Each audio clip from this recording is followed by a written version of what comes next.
a lot of choices at the National Books Festival, but I'm sure glad you made this one, because you're in for a treat. And I'm so pleased that on this beautiful Washington day in August, when it's usually like 125, give or take, that you chose to be here. Because what's going to transpire is going to be special. I can almost guarantee you that. So we are marking an auspicious anniversary. How many people have read The House on Mongo Street? Yeah. It's a beautiful, profound book.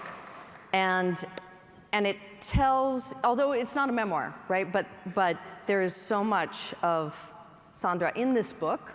She uses her character Esperanza Cordero to tell the story of a young 12-year-old girl making sense of her world from a corner of Chicago, a Hispanic neighborhood, and trying to find her way. And through this book, we understand Esperanza's world, and we get to know a little bit about Sandra's world, how she makes sense of it. And if you have read Sandra's work, you understand that you can't separate the work from the woman. They are integral. She writes from her experience, from her heart, from her soul. And so all of us as her admirers and readers think we know her, because that's what we do when we become obsessed with an author and we read everything they write and they become our friend. But we're going to have a different conversation that I think will illuminate things about her that you may not know. So this show we created called Wild Card, it's an interview show, let's be real. There's nothing like crazy about it. But what we get to do through the benefit of these questions on these cards is open up a door into someone in a different way using particular questions that we've thought really hard about. And so even though we may think we know from the pages of Mongo Street some of Sandra's life and innermost thoughts, we're going to try to get at those a different way through this conversation. So thank you for being here. Thank you for being game. If you will permit me, there are only one thing that may not be on the cards that I need to mention to my fans. Absolutely. And that is that I've been working since 2017 on The House on Mongo Street, the opera. Wow. Yeah, a lot of people don't know that. And we just premiered the workshop production, like the week before last, at the Glimmer Glass Festival in Cooperstown, New York. But the big premiere, the real premiere with sets and costumes and full orchestra is next summer at the Glimmer Glass Festival, so please come. Definitely. And before we get to the game, I actually did want to ask a question about how this sits with you now, this story. Yes, great. Right? Because it's been many years that you wrote this story, these essays that are so beautifully hung together. Mm-hmm. And this young girl was deep in you. I wonder have you kept her with you? Understanding that there are echoes of her in you, obviously, but have you kept her close? Have you thought about how her life has evolved along your Well, I'm 69 and I will be 70 at the end of the year, but I'm still 11 years old inside. I feel like I'm all the years, just like you are lodged in 1 year in your life, and it's never the one that the public sees. So I feel I have to be very careful not to overuse that voice, because it's my natural voice to speak in a young girl's voice. And perhaps it came out because when I was writing the book, I was censored by others and by myself, especially about what I was living. So I had to go to an earlier time to give myself permission to get past my own auto-censor, to speak about things in an environment that to me then was rather hostile. And when you think about the words that you put down, the particular stories you chose to tell, I mean, when's the last time you read this? Probably a couple days ago, because I'm still working on tweaking the opera. You know, so I haven't let the book go.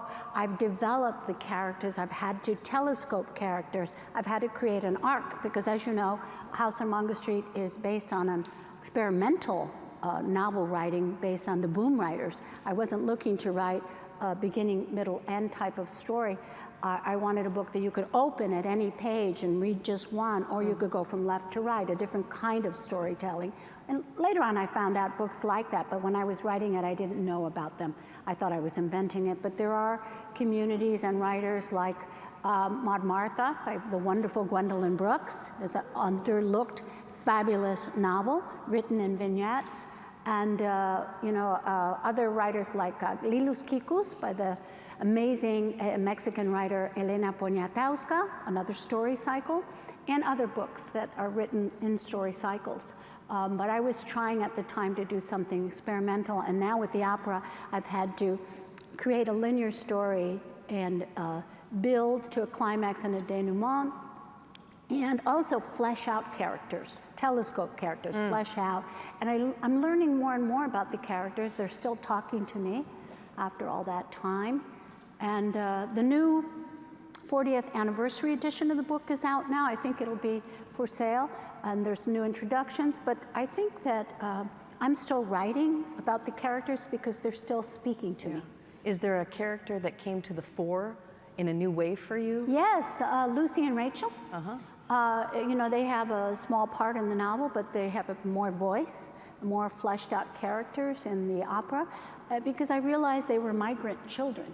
I didn't realize that when I was writing the book. Now, as someone looking back, I realize they spoke funny because they probably came to the Midwest with parents who were migrants, and then they ran out of money, as many migrant people do, and got stuck in the Midwest. And so you have children that are from South Texas who speak a unique border Spanish and a very unique way of speaking English. So I got to understand them as I spent more time with them now, all these years later. Okay, with your permission, I want to let everyone know we're going to save 15 minutes at the end of our conversation for your questions. Okay, so we'll be able to get to that. Good. You feel good about this? Yes, I do. Let's do it. Thank you. Let's do it. Okay, so there's 3 rounds, folks, in this game. And there are a couple of things to remember. You have 2 tools at your disposal. You have a skip. So if a question isn't resonating with you, you can just say, skip please, and I'll replace it with another question from the deck. And you have a flip. The flip puts me on the spot. You can ask me to answer the question before you. You do not have to deploy either of these tools, but they are there for you, okay? And when we get to the end, there's a special treat. I'm not gonna tell you what it is. Food? It's not Rice Krispie treats, just in case you're wondering. Well, I would like Rice Krispie treats. I love a good Rice Krispie treat. Okay, 3 cards. The thing with this game is that you get to pick 1, 2, or 3. I'd like you to ask every question. Okay, can you put them near me? Yeah, but you can't read them, Sandra. I'm not reading Oh, okay. them. Oh, you're feeling them. Oh, I like it. 2. What was a moment when you felt proud of yourself as a kid? I wish I could say there were moments when I was feeling proud, but the only ones I remember was feeling ashamed. You know, I can't think of a proud moment. There was lots of moments of shame, and that's always been something that's come to the fore in my writing. Even my last book of poetry, you know, Women Without Shame, that's something I work towards. I think if you're a girl and if you're poor, and if you live with 6 boys, there's lots of moments of shame, or you're made to be ashamed because of your economic level, or you're made to feel ashamed at school because people don't treat you like an equal. So I don't think of a proud moment. I think Can I nudge you even if beyond young childhood? Yeah, I think, Like when was the first time? I don't remember the first time, but I think the proudest I always felt was when I made something. Because I was an artist, am an artist still. So making something was medicine against the toxin of shame that I felt daily against my life. It was what kept me alive.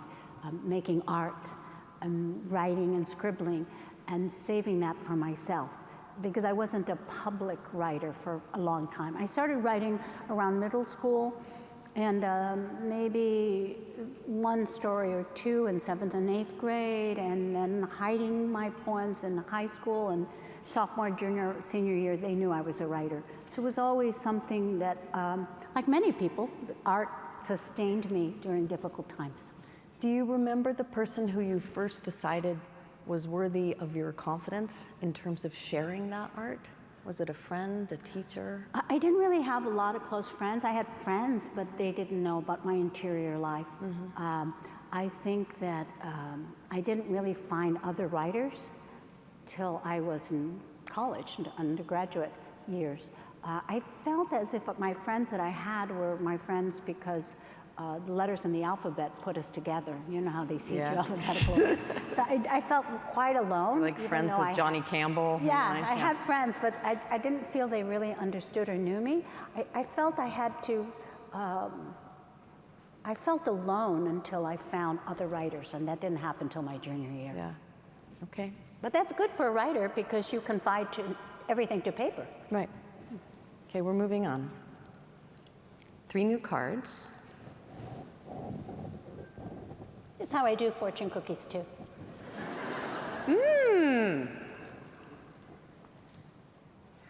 Who was an adult besides your parents who had an influence on you, for good or for ill? Oh. You know, there were people that came into my life, I'm very lucky, that had big influence on helping me to lose shame and to be more courageous about speaking out. And the first person who did that was 6th grade, 5th grade, 6th grade, when I changed schools. And I had just gotten a new pair of glasses, and they were little blue cat eyes. I'm still wearing cat eyes. From Sears. Oh. And I remember we changed schools, and the teacher took one of my drawings and took it off my desk, and I just felt my heart just leap. I thought she was going to do what they did at the other school, which is, you know, make an example of you and make fun of you of what you're not supposed to do, because that's how they did it at the other school. So my heart leapt, and I thought, oh, what have I done wrong? She took my drawing, and she push-pinned it center front of the room and said, look what our new student has created, this beautiful drawing. And I, you mean that's good? And no one had ever acknowledged art as being something positive in my last school, and no one had ever seen me. And the fact that she was promoting and celebrating me made me think I had fooled her because of my little blue glasses. And I thought, oh, she thinks I'm smart. Ay, pobrecita. So I thought, well, I'm gonna do something, you know, I'll try harder because she's obviously mistaken. So I will try a little harder. And I did something I never did at my other school, and that's when I knew an answer, I would raise my hand.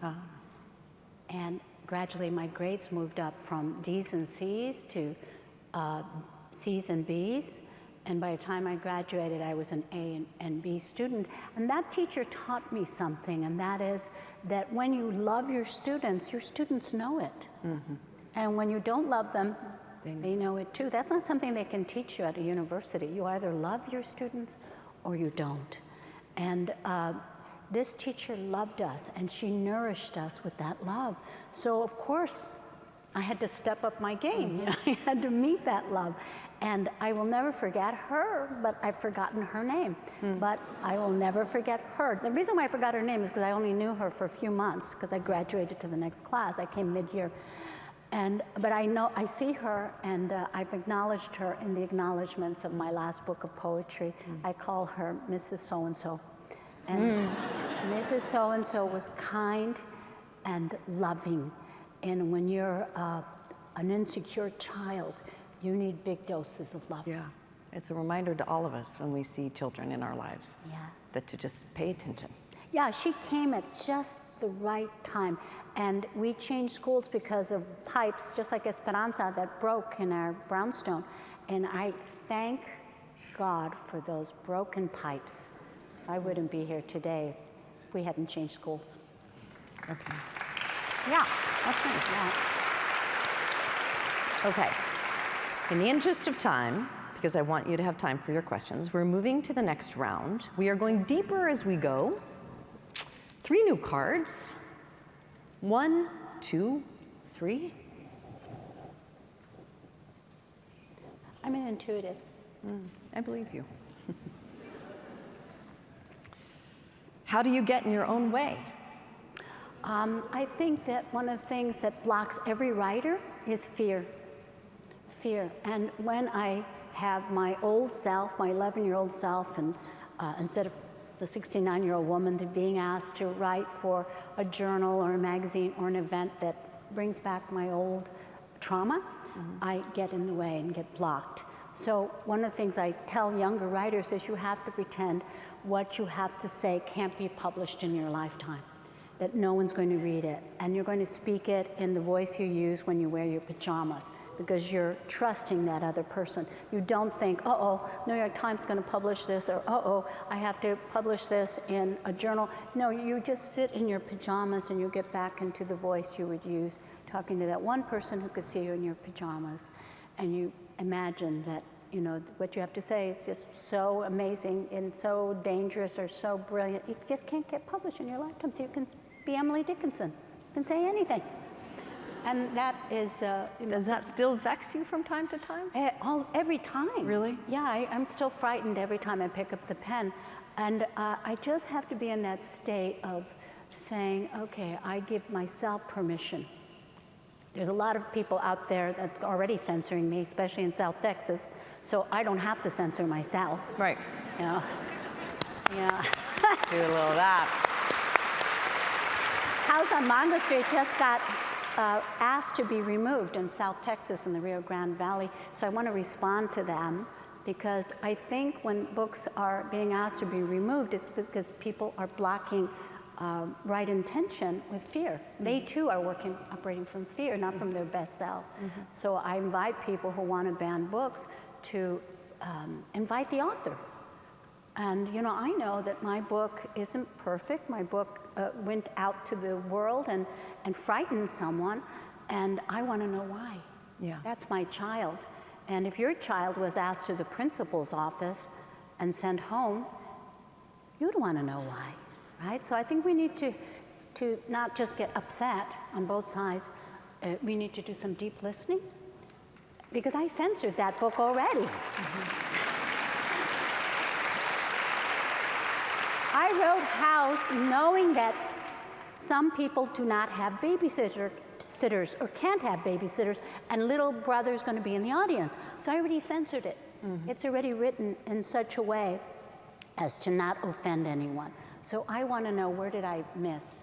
And I keep asking that school board, please invite me. I'll come on my own dime. Yeah. I really want to deeply listen and understand why you're asking 675 books to be removed. What is in this book that frightens you? Have they responded to your inquiry? Well, the school let out for summer vacation, but I'm not forgetting in September. You know, I'll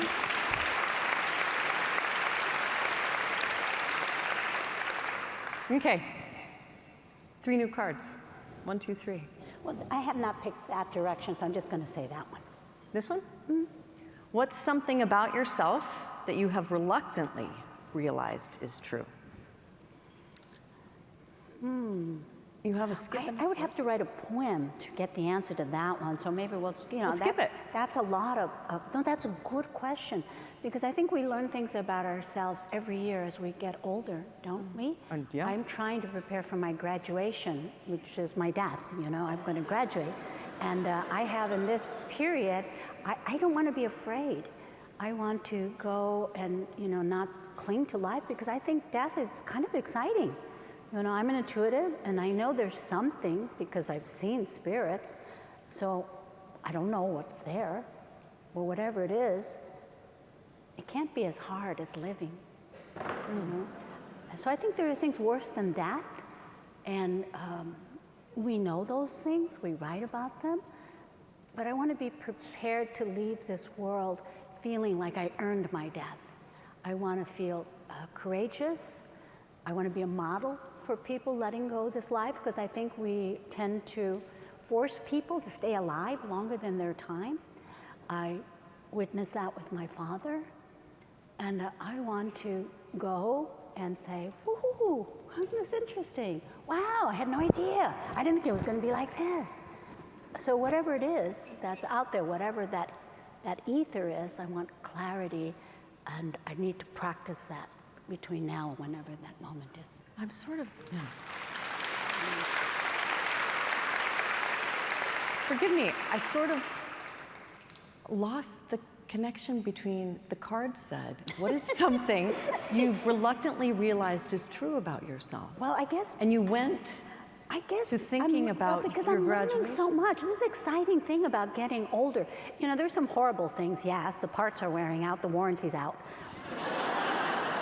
But there's a wonderful phrase in Spanish, de estas alturas, from these heights. You are at a height where you can review your life and you have gratitude for your mistakes. Yeah. Because, like, you know, when they read my awards before I came out, I said, I wish they would read my failures. Because we learn more from our failures. Oh, I got lots of cards Right? on failures. we got a long bio list for our failures. But think about it, if you didn't have those failures, you wouldn't be who you are now.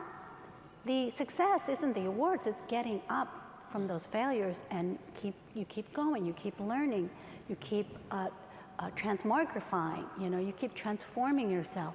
So I think this is a magical mystery period of my life that from these heights, de estas alturas, I can look back and say, oh, look what she did there. Well, it's good lucky she did that, you know, that I can kind of gather it up and it helps launch me forward. Okay, we're gonna go, and hopefully we have time for a couple of these. This is our last round. 3 new cards, 1, 2, 3. That one. In the middle. Is there anything in your life that feels like praying? Writing poetry is praying. If we all wrote poems every day, we would be better human beings. You know, if we all wrote about the things that strike our heart, good or bad, every day, even just a button, and by a button, you don't have to think of a beginning, middle, or end. Just write one little pearl button of something that touched your heart, good, bad, indifferent. That's all you have to do. And you collect these, and then you put them all together, and it helps you to understand yourself. And for me, it has helped me. I suffer from depression, but I never have to take drugs. I just write poetry. I read poetry. Really? Yeah, I read poetry. When the poetry's not enough, then I see a therapist, you know.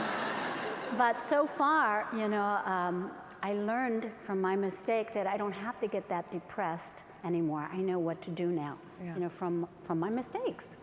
And, you know, I had periods in my life where I wasn't writing, I wasn't connecting with people, I was in a new environment, I was meeting my specters, the thing that made me most terrified, and I was doing it all by myself, and I wasn't strong enough to handle all that, and I slid into like a 9-month depression and became very suicidal. And I think one of the things that we're ashamed about if we come from poor communities is that, you know, we don't think of going to a therapist. You know, we just kind of drink or take drugs or beat up people or get beaten up. You know, we beat ourselves up. Very self-destructive behavior. Eat, you know, that's, sometimes people overeat from, they can't handle pain that life is giving them. But I never thought of going to see a therapist because I thought going to see a therapist was something wealthy people did, white people did, or people that were crazy, and or all of the above. And I didn't know that, like, if I'd had a wound on my body that didn't heal for 9 months, of course I would go to a doctor and not be ashamed. But I felt ashamed about going to seek a mental health specialist for my 9-month depression. And so that's something I talk about. If you've been depressed for over 9 months, it's not shameful. If you were in another community, you would go see a shaman or shamana, a curandera, and you can still see them too, but also go see a therapist. And there are sliding scales, so you don't have to worry that it's out of your reach. Sometimes you don't have to pay anything, but it's very important that you take care of your soul. And sometimes writing poetry isn't enough. There have been times in my life that it isn't enough. But poetry keeps me healthy. It's my medication. Reading poetry, and if you don't know who to read, you can go to the library and get an anthology and read the writers that speak to your heart. But it's so important that we write poetry, that we read poetry.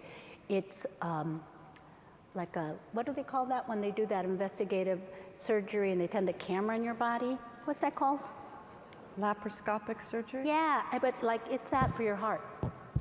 So you see, how am I? Well, let me see, I have to write a poem, see.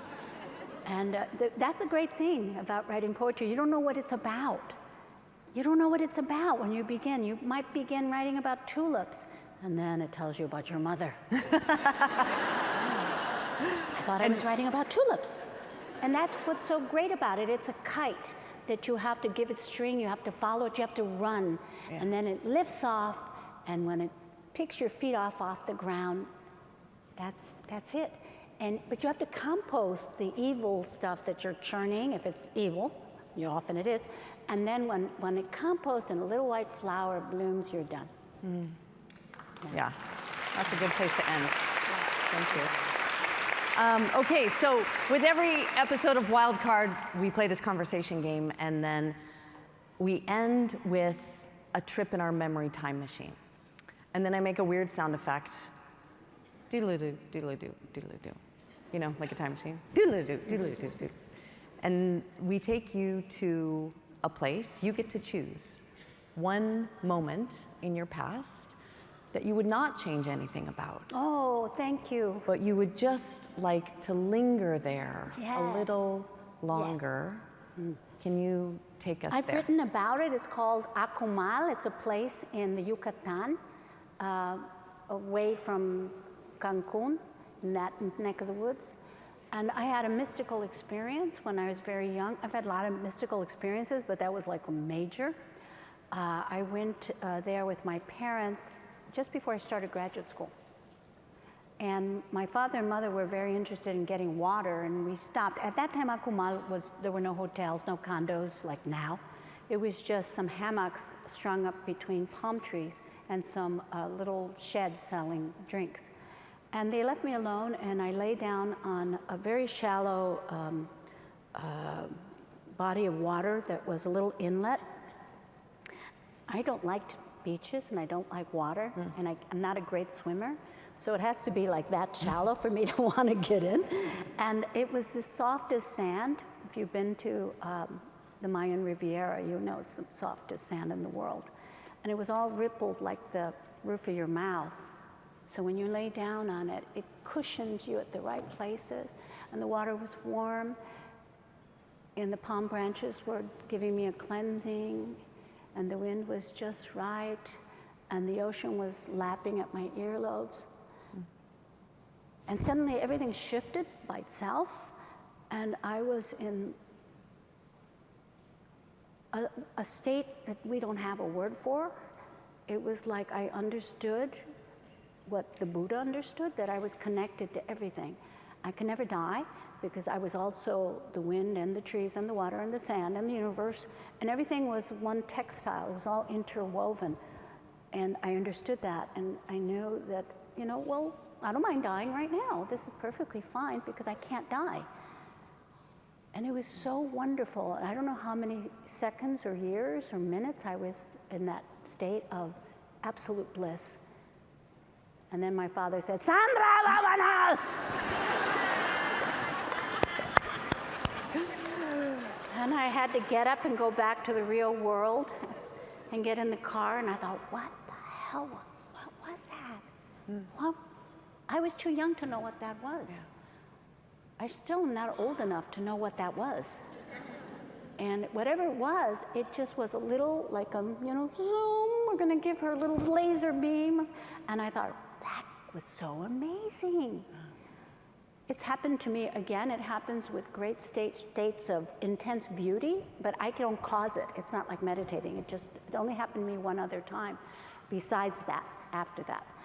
And I don't know what to call it, except Maslow calls it peak experience. I don't know Maslow, I don't know what to, but anyway. A gift, it's a gift. Yeah. For me, it was a message and a vision And I did not know I was an intuitive then, and now I do.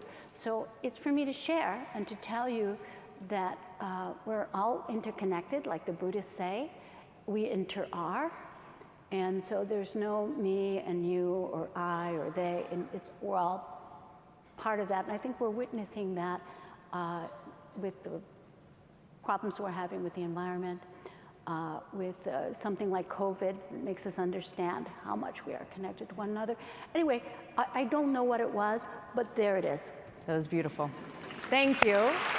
So, we do not have much time, but I'm going to push this clock. We got about 10 minutes. So if there's anyone who has a question, presumably there are people with microphones, or there are standing microphones. Yeah, I see you guys. We'll go over here. Go ahead. You have a question for Sandra? Hi.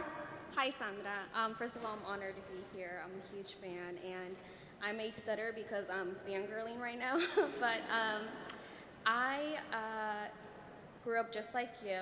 I have 2 daughters, and my 11-year-old is actually very much like us. And while your books have helped me heal as a parent, I think I struggle sometimes where I try to speak love into them, and it's hard for me as a mother, not for myself, as a mother.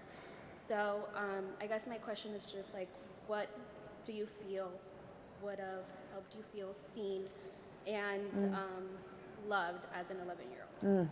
What would have helped me Feel safe seen, and loved. Safe and loved. Well, you know, I had something that saved me, and that was my father's unconditional love. My father, I'm very lucky. A lot of my women friends did not, could never have the luxurious relationship I had with my father. He was greatly, he just was this super Baroque lover, and he loved all his children. The boys too, kissed them on the head, you know, hugged them, but he especially loved me. And I think girls need that from their parents. And I was very lucky that I got it from, you know, my mother was too busy. She loved me too, but in a different way.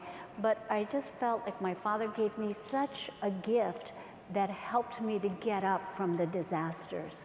And I'm so glad I'm not dead, because I can say now from this perspective, from estas alturas, how rare that is, and how I would have, you know, when you're depressed, you don't think about anyone else but yourself, but how I would have hurt my father if I had committed suicide when I was 33. And how connected we are, like in that web, that we can't just think about ourselves when we're depressed, because we are connected and it affects everybody we know. And so I give gratitude because my father's spirit is here now, and I feel his presence every time I meditate. And that's one of the great things he taught me, that love never dies. We may change our physical form, but love's eternal. And if you're a sensitive being, you will feel it too. Thank you for your So question. love unconditionally. You love your children unconditionally. I'm going to go over here and then I'll come back to you, okay? Go ahead. I'm from Dallas, Texas, and I'm so sorry to say that book banning, and your book is being banned everywhere in Texas. And unfortunately, I don't think it's anything that's in the book but the color of your skin, which makes me even sadder. I remember reading House on Mango Street when I was very young in middle school, and it was life-changing to me. I'm from Arizona. I was around a lot of white people, and here was this voice that was different. And I recently, American Dirt came out, and there was this huge controversy about whose story and whose stories we should tell, and who has the right to tell those stories. And I was wondering if you had any thoughts on that. Are there certain people who own those stories that should tell those stories, or is it just great for us to hear those stories? I think everyone who is on the same team should help one another. And I felt that the author of American Dirt was on my team. And I never took back my blurb, because I also blurbed like 26 other books, including other writers who write about the border. They're all people who are on my team and I support. So if I take her blurb back, I have to take the others back too. And I don't believe that. But I think that the uproar was more there was something deeper than just her telling the tale. It was about inequities that people felt upset about. But the blurbers, like me, we don't know how much the writer is getting. We get a manuscript, we don't see the contract. We get it way before anything goes out to the public. So I felt that I had to stand by my blurb, but I also had to, it was never public knowledge that I had blurbed many other writers that year. I felt it my obligation that year to do that, to counter the official story that was coming out of the White House in that period, during the Trump era. So I made it my business to blurb 27, 28 books, many of them about the border, and I didn't discriminate one or the other. I just felt everybody's on the same team. This author can get to writers that maybe the Latino authors can't get and change their mind. She's not preaching to the choir. She might be preaching to someone who's very much like her and very unlike me. And we're all advocating to tell the story of people whose stories aren't getting told. That's how I saw it. Thank you for asking. Thank you for the question. Oh, there was someone over here. Yeah. Hello. Hi. So I'm a fifth generation Mexican Chicagoan. My great grandparents came here in 1924. Wow. And my great grandmother is 91. She's still with us. She shares a lot of stories about growing up in Chicago back then in the 30s and the 40s. And so I'm curious about your concept of changing Chicano identity over the past few decades. Has things changed for Mexican Americans, specifically Mexican Americans maybe from Chicago or the Midwest? That have differed since when you first released your book to when you're now working in the opera and other things? Well, that's a big question because I'm not a sociologist or a literary theorist or a critic, so I don't know if I can talk about Chicago then and now. I do know my family. I can talk about my family, but I can't talk about everybody. I know that my brother's children don't speak Spanish. I know that my niece is half Mexican, but is ashamed of being Mexican, and that breaks my heart. She doesn't know my books, I don't think. And I just feel in my own family I'm seeing this kind of disconnect with people not knowing their culture, their children not knowing their culture, not visiting outside of the United States. And I think it's essential that we all travel all over the United States as human beings, and that we go places that are people that are unlike ourselves. I love the quote by Mark Twain. He said, travel is the antidote to bigotry. And we need to travel because then we can understand other communities. Don't you? Yeah. And sometimes that's traveling outside of our neighborhood or traveling outside of the region or traveling outside of our country. But I'm seeing that my nieces and nephews, even if I give them a free ticket, they don't come to visit me. And I wonder if they're afraid. I don't know. Not all of my nieces and nephews, but some of them, I try to give them tickets to travel so that they will not be afraid of who they are and can learn who they are, because they're not going to get it sometimes in the schools, or they may get misinformation that will make them feel ashamed or afraid of themselves. That's the story I can tell you. I can't tell you beyond that. So I'm so sorry, but I'm getting the high sign that we need to wrap it up. And if you didn't get to me, my website has a place for you to ask questions, and I answer all my mail. Okay, so don't feel bad. That's a big deal. Okay? I want to give you the last word. I want to give you the last word because, again, we are marking this phenomenal book. It has such a long legacy. It has touched so many lives. I was moved just hearing these few anecdotes. Is there anything you want to leave us with? I don't know why my book is still selling, but I'm glad it is. It's my oldest child. Every book I write, I try to write a better book, and I hope my next book is my best book. And I just thank you for supporting House on Mongo Street. I invite you to come and see the opera. I hope the opera comes to DC one day. And I just have so much gratitude for all of you for being here. It's so lovely. Oh, it was our honor, right? Sandra Cisneros. Thank you.